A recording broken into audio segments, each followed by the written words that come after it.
Today's episode is sponsored by our good friends at Famous Faces and Funnies, located in Melbourne, Florida. Check us out on Facebook, Instagram, and Twitter. Along with our friends at Docking Bay 94, located in Boca Raton, Florida, check us out on comicsandgames.com. And Ian's Display Accessories, the best figure stands for iconic Kenner Star Wars and Hasbro GIJoe, shipping nationwide. And EGS Grading Services, the premier service for getting your comics graded and encased.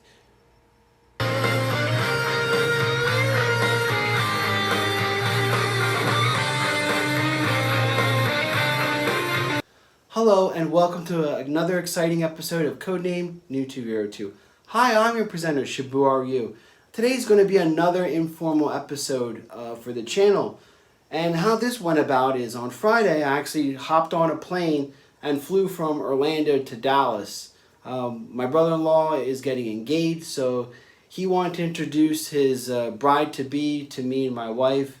But anyway, it was a great excuse to get the hell out of here and go freaking somewhere, So I was really excited for this opportunity, and of course took all the precautions needed. And hopefully next week I will get my first dose of the COVID vaccine. But anyway, besides that, I was able to visit Gen X Comics located in Dallas, Texas. And right off the bat, I was impressed with this store. They had a nice sign in front saying, it doesn't, regardless of color, creed, or whatever, all are welcome into my shop. So for the owner to put that in front of his door, I have to tip my hat to him. It was really nice to see, and they were first-class people. When I walked in and I introduced myself, I'm, a YouTuber from the great state of Florida visiting here, and I just want to introduce myself since, I'll be coming back and forth to this area, so you're going to get to know me a little bit better. And that's what's great about this hobby. Whether it's action figures, whether it's GIJoe or whatever, just the going out and meeting people, introducing yourself. I mean, that's half the battle right there. It's just networking and, meeting new people. And that's how we're going to turn things around from the crap fest that we had in 2020 and all the crazy bullshit. I just think it just starts with a simple hello. I mean, call me old-fashioned, but that's what I think. So with that aside, I took this opportunity to look for some back issues to complete my Marvel run. And that's what's great about doing this. I take now that I've come back into the hobby as an older guy, it's kind of like, we don't collect for monetary purposes like our younger counterparts do.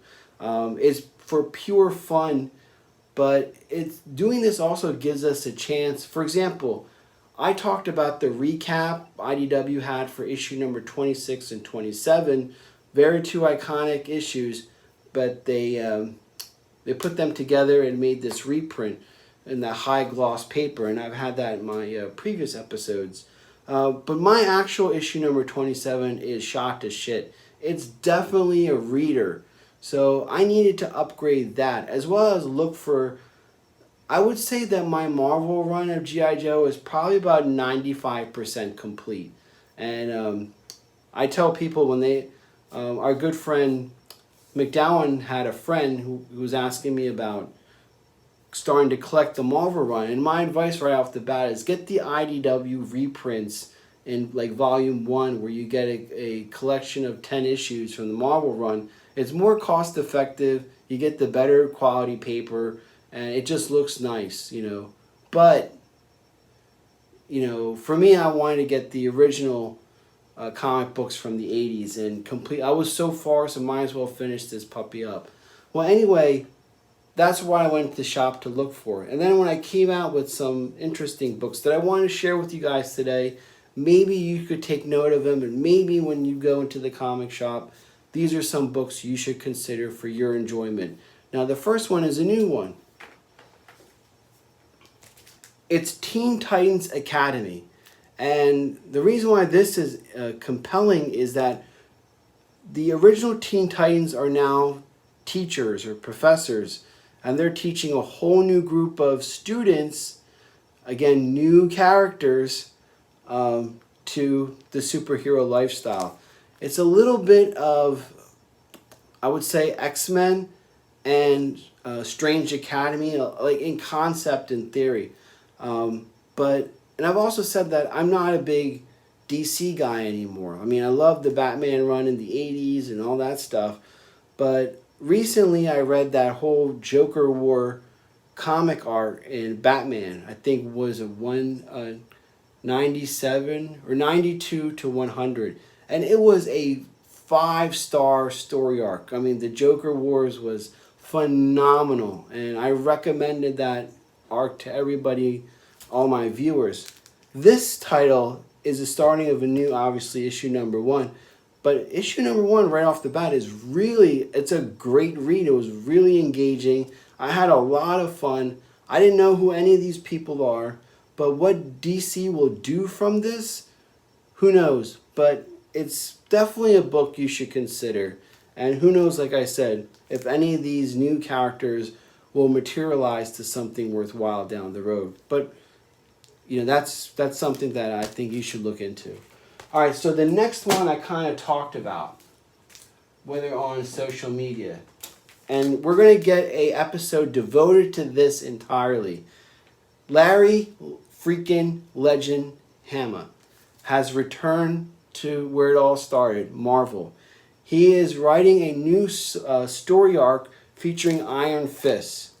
So again, stay tuned for this episode, but just to touch up on a few things, you know, one of the reasons why I started doing this GIJoe recaps is because Larry has expressed that when he gets invited to these comic shows, one time he was put in a corner in a booth and like nobody was freaking talking to him. And like, you know, they're going, all these kids were, this bypassed his table. That is a shame that Larry Hama was sitting there in a booth and nobody coming out, and the few people that did always said, oh, they didn't realize he was still writing comics to this very day. And I think that's a crime all to itself.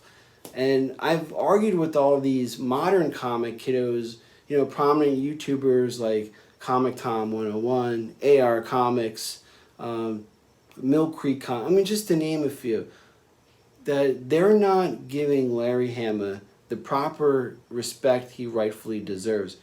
And I've argued that if it wasn't for Marvel, Larry Hama and GIJoe, and I've always said that GIJoe was the gateway drug to all the comic that happened in the 80s and early 90s, that whole boom. All of us went from GIJoe as kids to other things, you know, but still GIJoe was the foundation. I digress. I think this is cool that Larry Hama could go home again, and at the twilight of his career, write a new title. And a lot of people don't realize that his Wolverine and his Punisher Warzone, oh my God, if you guys, I actually went, because they're like $3 back, that's why I love back issues. You could rediscover things for the first time. So I was able to rediscover how kick-ass Larry Hama's Punisher Warzone time was. And, you know, I think I was blown away. It was like GIJoe R-rated. So that's how good it is. So Iron Fist, I was able to get 1, 2, and issue number 3. It's going to be a limited series, and they've graciously asked Larry to head this project up. And for him, so he's splitting double duties right now with GIJoe and Iron Fist. So stay tuned this week as we will dive further into Larry Hama's Iron Fist. All right. The next one, I actually was able to, with Iron Fist and also this one, Famous Faces, was kind enough to hook me up prior to me jumping on an airplane and getting the hell out of here. But again, the latest installment from the Paul Allure world of GIJoe. And again, you don't have to know anything about GIJoe to fully appreciate this story arc. I mean, it has all the, you know, imagine Cobra taking over the world, and this ragtag bunch of everyday people being turned into operatives and soldiers. It's such a great story arc, and what characters that we grown to love during the Hama GI Joe. Yeah, they might have the same names, but they're totally different, and it's not. And that's how you should approach this series. And after issue number 1, I know a lot of the GI Joe community that, I hyped it up, and a lot of people read issue 1. It was a big disappointment. But, again, my comic rule of 3, give everything until 3 issues to make a proper decision on the book. And Paul Lore is writing a master class in storytelling. From issue 2 all the way to issue 10, where it was just wonderfully written, engaging, and I had a shitload of fun reading this title. So I'm glad that Paul's continuing. These are going to be like one-shot issues from here going forward. So that's going to be interesting as we go on with this series, is that this one's actually a double issue. So again, it picks up right when the 1 through 10 left off, and it is 5-star in my opinion.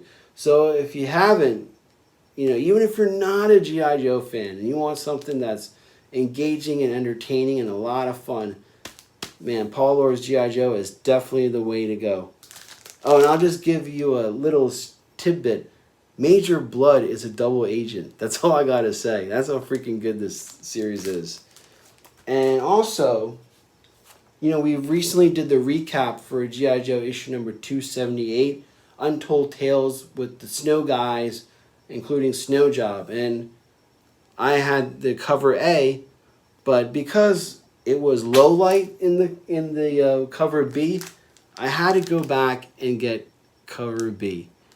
Again, I'll have a picture. If you didn't watch last episode, definitely check that out. But low lights here, and you got his sights on the Baroness, Cobra Commander, and freaking Destro. This is a kick-ass cover. So that's that. All right. The next one is another new book, and it is this Batman Superman series that DC has.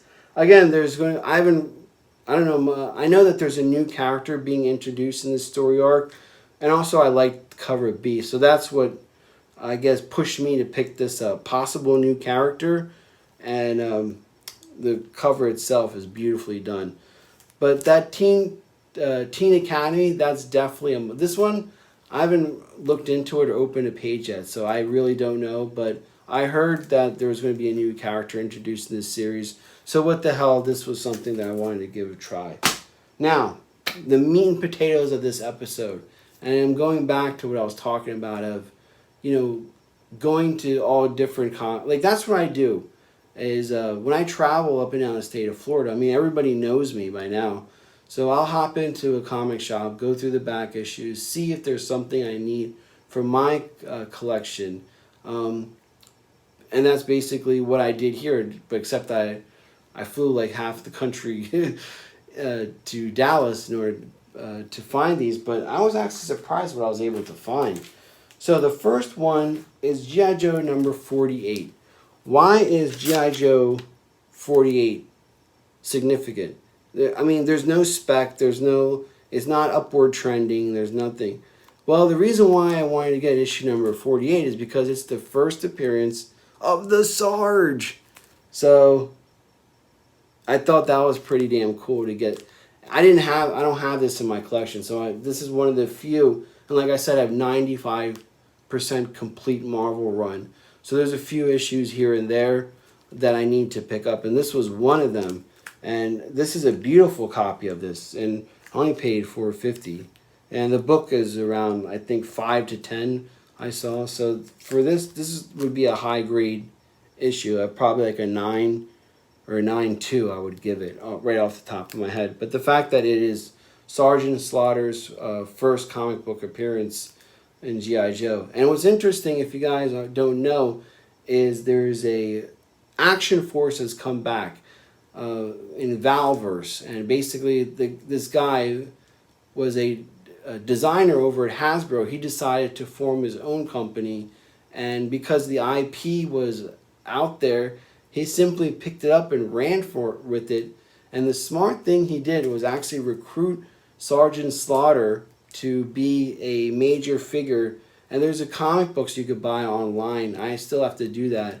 Talking about this action force, giving it a type of a story, just like G.I. Joe. I mean, he's basically following that template for his line of action figures and comic books. So that's what he's doing. And hey, more power to this guy.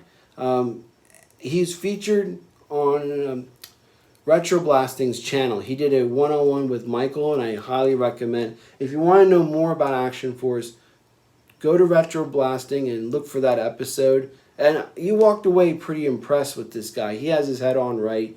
He's going in the right direction, and I wish nothing but success for him. But anyway, this is the first appearance of the Sarge, so I'm glad I finally added that to the collection. And the next one, like I was talking about, is issue number 27. And I've been talking about these issues a lot in the past month. It all started with the reprint IDW had of issue number 26 and 27 in that nice high quality paper, glossy paper.